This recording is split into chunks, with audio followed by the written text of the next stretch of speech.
Welcome back. Third period action. Thayer has 3 guys on the ice for the first time in this game. St. Paul's has 5, and that'll last for a minute more, but it's Thayer who has 7 goals on the board. And St. Paul's, who has none. There's a penalty late in the second period. St. Paul's took 8, Thayer took 4. The ratio overall is St. Paul's 11, Thayer 5, and it's very frustrating second period for St. Paul's. They allowed 3 more goals.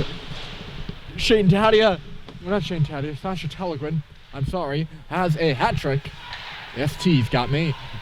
And the frustration for St. Paul's palpable because some of those calls they certainly do not agree with. The back door! And they score. It's Owen Stadheim who makes the mark on the 5-on-3, and St. Paul's is on the board. He has scored the only 2 goals in the last 3 years St. Paul's has scored against Thayer Academy. He scored the only goal last year in a 7-1 shellacking, and he's got the only goal here. It's a 5-on-3 goal. So St. Paul's now, we're 0 for 5 coming in there. Well, no, technically those 2 carry over, right? So that makes them 1 for 4, and they're on their 5th. Yes. As a statistician, that second period was a nightmare. I went over to the scorer's box and took a look at the score sheet. It was just nearly filled with penalties. St. Paul's on the power play for a minute more, and there's only one poor girl who's doing the clock and the score sheet over there, and I told her she's got her work cut out for her. Bryson Russell, by the way, is in the box for St. Paul's, although you don't see a man down on the ice. He's just been given a seat for what I assume is he said something to the referees. St. Paul's getting set up, looking for their second of the game. Cross-ice sweep back up top. A pass from Flinton could not connect with Halliday, and they'll have to back out of the zone. It's Flinton on the left side. He's going to ring it on around. Stadheim rubbing his man out. It's on the wall, picked up there by Foley. He'll send it out to center ice, and here comes Telegren. He's going to go right to the goal, and he drives right through on Murphy. He has shown a number of times tonight that he is willing to use that speed to drive the cage. That's how he has been beating the St. Paul's pretty much left and right here in this one, looking for his 4th goal. Just drives right through the net, knocks the net off its moorings. Face-off should be out in neutral territory. Good, the referee's staying consistent. 18 seconds left to go in the power play for St. Paul's.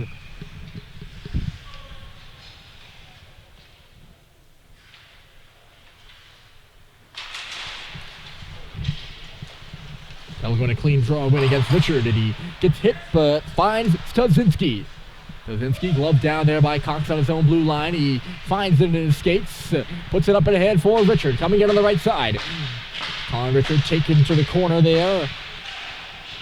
Studzinski was on him. Richard finds it again. He's going to go behind the goal, still having a look around. Cox sneaks in for the line. He shoots. Stop is made by Fitzpatrick, and he holds on. Shots in the second. 17-4 in favor of Thayer. Our game total, St. Paul's had 12. I'm not good at doing math on air, but 32 I'm being told. I did not do that in my head. That's my co-manager, Logan Gamlin, whispering the math in my ear. It's one of those things, like, you can do 15 plus 17 any other time except when you're being recorded. A stretch pass intended for Kramer, so they shot 32-12. Kramer not afraid to throw the body. This New Hampton team certainly not afraid of that. Hepp was getting hooked in there. No call on that one. He's stripped by Rukanakis now. It's dropped off for Kramer. Loose in front. They have a man. It was Glass, but the puck never made it to him. And then Richard blows the gasket. The puck stays out of the zone. Near side here is Joe Kramer. They'll spin it back in deep. Rukanakis had it trickle away from him behind the goal. Cox closing on him in the far corner. Cox peels it away. Gets hit, but gets it to Jack Hepp, who puts it off the glass. Looks like he was shooting that puck right at us up here. We're in the 4th row at Arthur Valicenti Rink, the new facility for the Tigers. Frichette's shot was blocked, and then he was easily bounced by Kramer. Moving with it up here on the right side is Foley trying to get on in. It's CJ Foley by himself. St. Paul's just puck watching right now and coming off the bench to pick it up. It's Thayer right in front. The one-timer is whistled high and wide by Lincoln. Thayer late changing. He nearly had too many men on the ice again. Very close to getting off Longin. A sharp angle shot. He scores.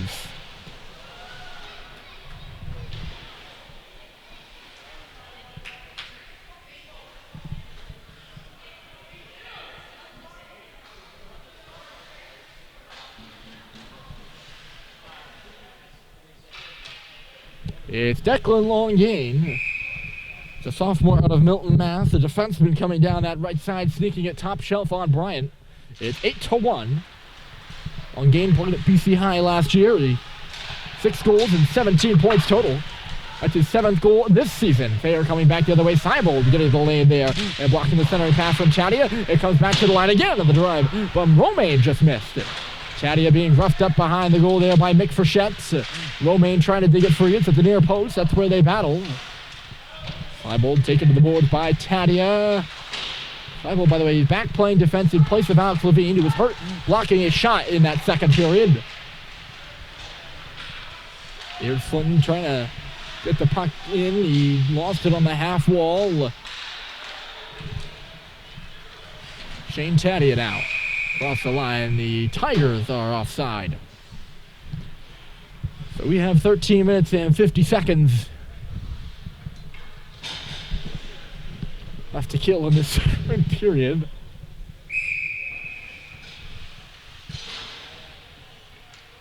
And it has been quite a hockey game here at Thayer. We've seen 2 tough fights the last 2 games out of St. Paul's, but today, there's something in the water. And it seems to be that there's something in the water whenever these teams meet. And it's not anything good if you're a Paulie.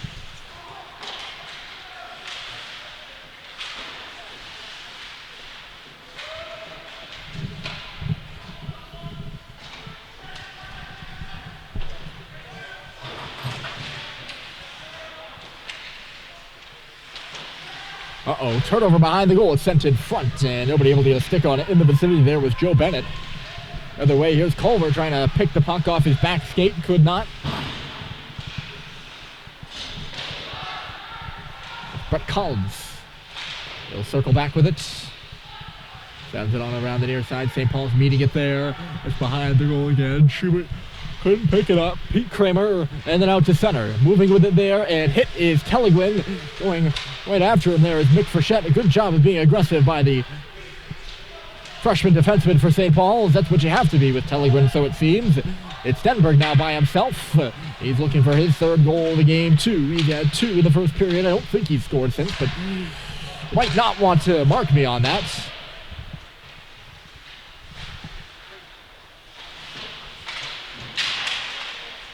Uh-oh, wrap around here. Stenberg, hat trick.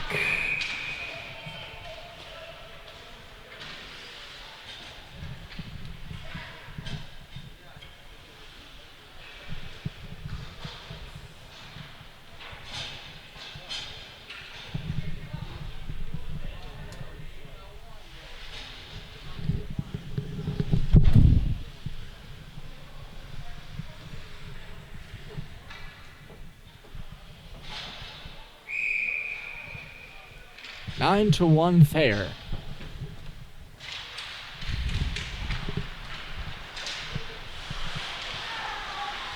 Whatever it may be, St. Paul's does not show up to play when it's the Tigers they're opposing. I'm not saying that they didn't show up to play today, but I think this effort was not what they would have hoped. Nor was it last year or the year before.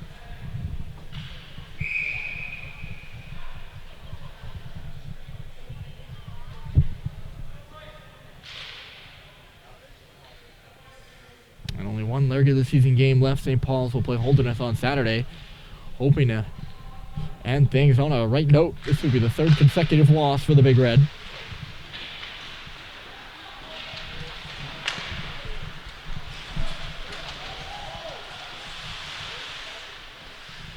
Kokonakis sends it back into the middle, making a few moves there, and shooting wide is Zach Glass. Foley had to get away from him, and it'll go all the way down. Up there first is Colin Richard for St. Paul's.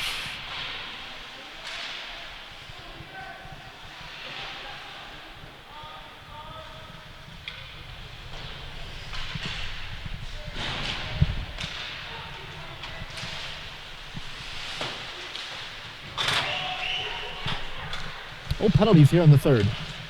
Just nice. We actually get some hockey, although it... well, at this point, it's 9-1, but at least the officials seem to have gotten the message in some way, shape, or form, as we pretty much had just 5-on-5 here in the final frame. 2 more goals out of Thayer, and it's 9-1.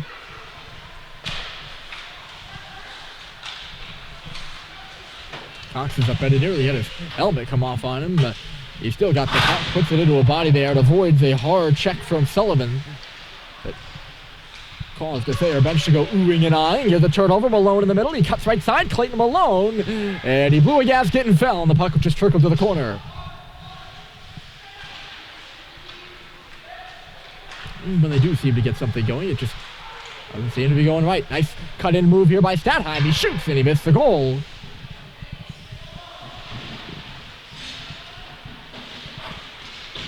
Not great shot choice out of St. Paul's tonight.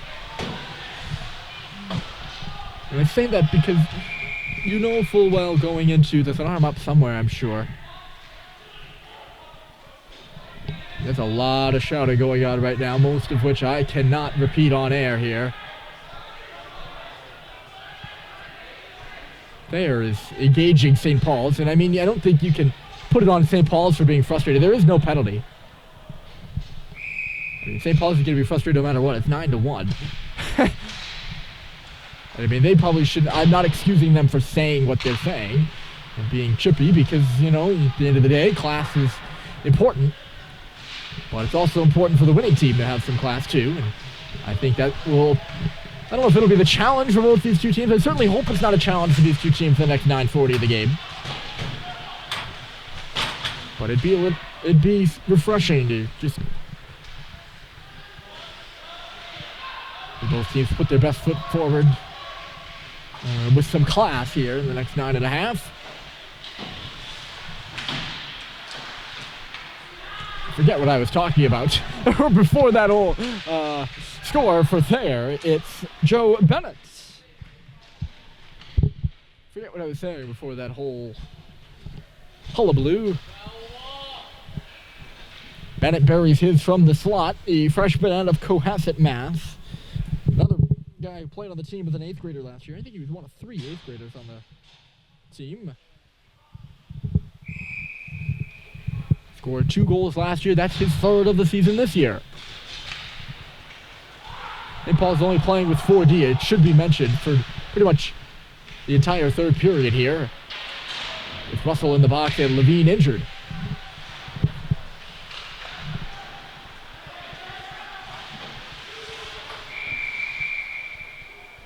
The penalty coming. It took us just under 10 minutes to get there. And going to the box for a slash here is JT Halliday. We'll get some one-on-one time with Bryson Russell.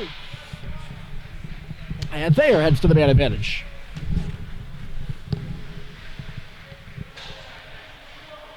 And up 10-1. Up 10-1.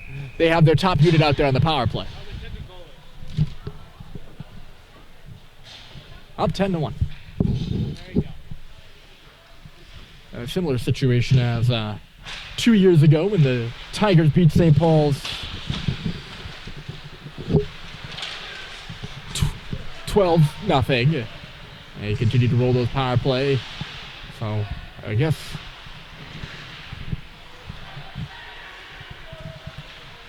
that's just the way it is. That's my explanation for most things, I guess, right now. Joe Kramer crisscrossing the ice. Behind the goal is Sasha Telegwin. He has 3 looking for 4. Cutting down the middle. Spins back. A Northeastern commit taking a look around. Sized up the shot there for a moment. He's still sizing up. He's basically standing complacent on the right side right now. Back to the line, Rukanakis. The shot, it was deflected up high. Minute left to go in Halliday's penalty. Hep trying to force his man out at the line. He dragged him down. Rukanakis diving to keep it in. He cannot. And it's knocked out by the Big Red. It's Pete Kramer. Sasha Telegwin spinning around here. He's going to look to wind it up. Goes around for at center. Thayer is changing on the power play. Telegwin cannot break through the defensive Seibold. And rattling it down the ice there with Richard.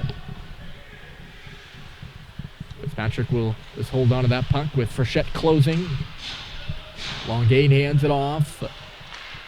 He gets it back, and he stumbles and falls as he hits the red line there. The ice monster got him, but he gets back up and moves into the offensive zone. Across the blue line, at least parallel to the blue line. Foley.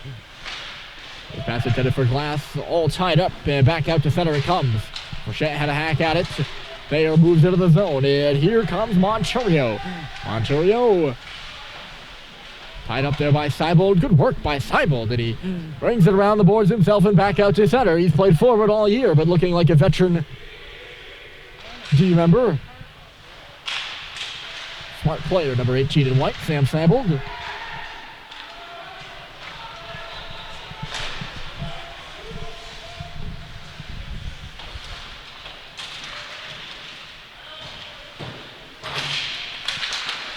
On the line there, that shot from Foley was blocked aside.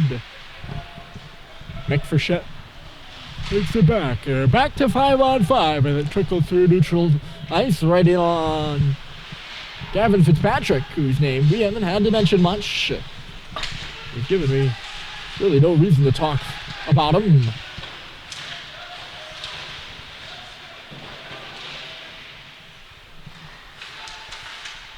The line here, the shot hit Hep in front of the net, I think. David Romey just lined it up here from the right point.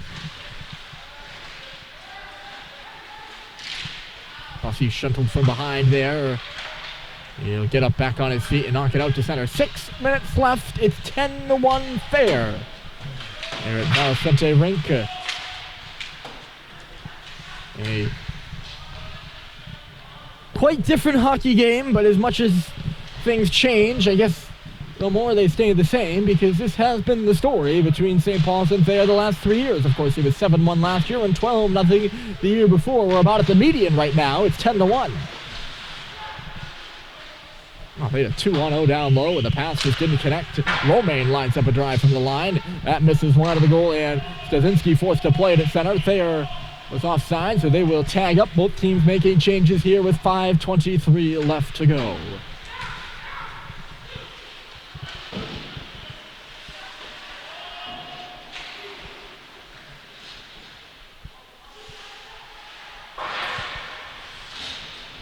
Owen Sweet, a good keep at the point. He's going to move in, dishes it off to the bottom of the circle, gets it back from his brother Harrison, and his stick was all tied up.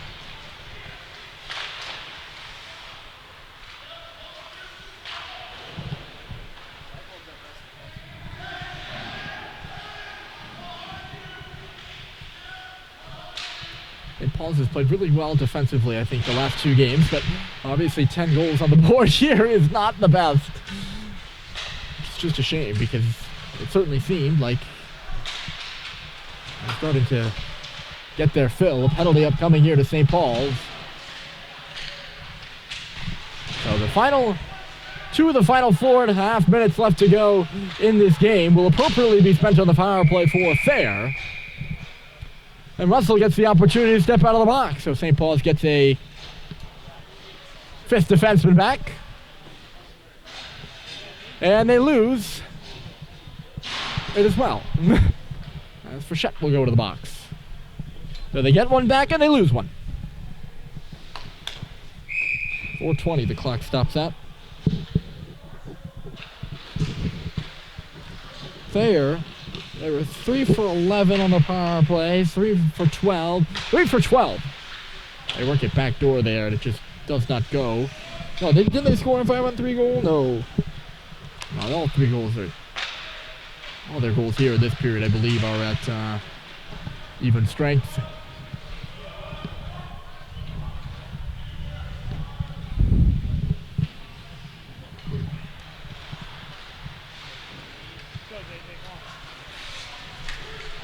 Here comes Longain. He scored from that sharp angle last time. Likes not to take the shot, goes around the goal.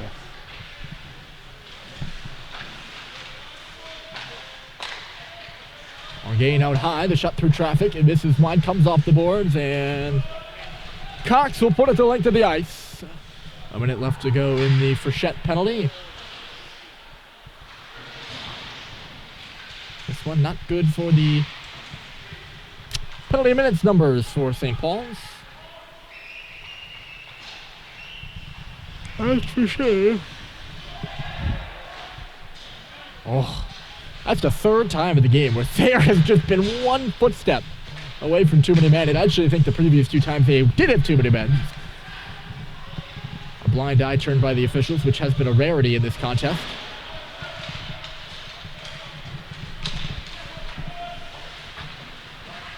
So I guess if you want to take that as a positive thing, I give you the full license to do that, although you really have the license to think whatever you want. Romaine to the back door. That shot just missed wide. I certainly do not control what you should think or believe or whatnot about this hockey game. I'm just trying to give you things the way I see them. And I'm not really employed to do that. I'm not really employed at all, because employed would infer that I'm getting paid, and I'm not getting paid. That's not to say I don't have rules I have to follow by. Frechette has 1 second left in his penalty, and he wants to be let free early. He's got the box door open.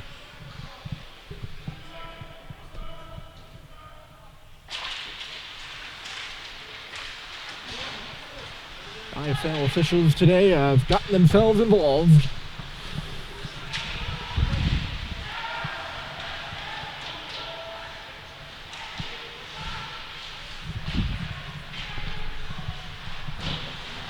We hit the 2-minute mark of the game here. Worked in front from Malone, and the shot goes off his stick. It goes off a stick. Looks like he was going out of play. Instead, just goes off the glass. And the one there, they got 4 in the first, 3 in the second, and have added 3 more here in the third. A pretty steady scoring approach, if you like consistency, as this one is underneath Gavin Fitzpatrick. A offensive zone shift for St. Paul's.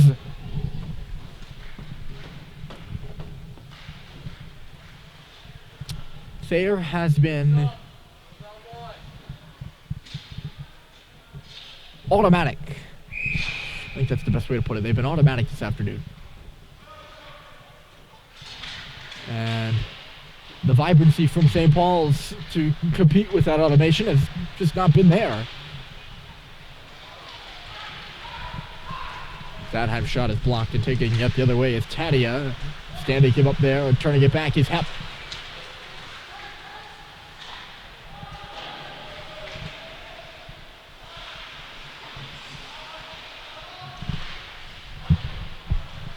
Minute left to go. Rukanakis will clear the zone. Thadheim was stripped the other way. Here comes Thayer, but all wrapped up there is Sullivan.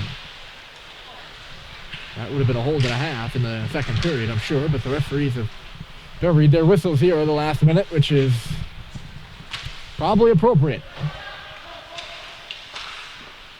Shot here is stopped by Bryant. They press to the cage. Foley let it go. He's going to go around on the wraparound, and somehow the stick gets knocked out of his hands, and it goes flying in the air. The other way, Schubert on a breakaway with 30 seconds left. Joe Schubert, the poke check by Fitzpatrick, and he missed wide of the goal. Sent back in front for Stadheim, and he couldn't get a piece of it either. That's pretty much everything in a nutshell, and the Thayer bench is just loving it.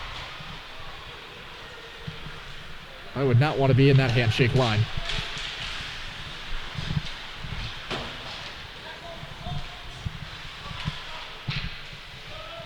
Clock will run out here from Valicenti Rink. St. Paul's only visit to Valicenti this year, and they're probably happy about that. Frechette laying a hit at the horn, and the game concludes. It's a 10-1 victory for Thayer over St. Paul's. And they will move to their, St. Paul's will move to their final regular season game against Holderness on Saturday.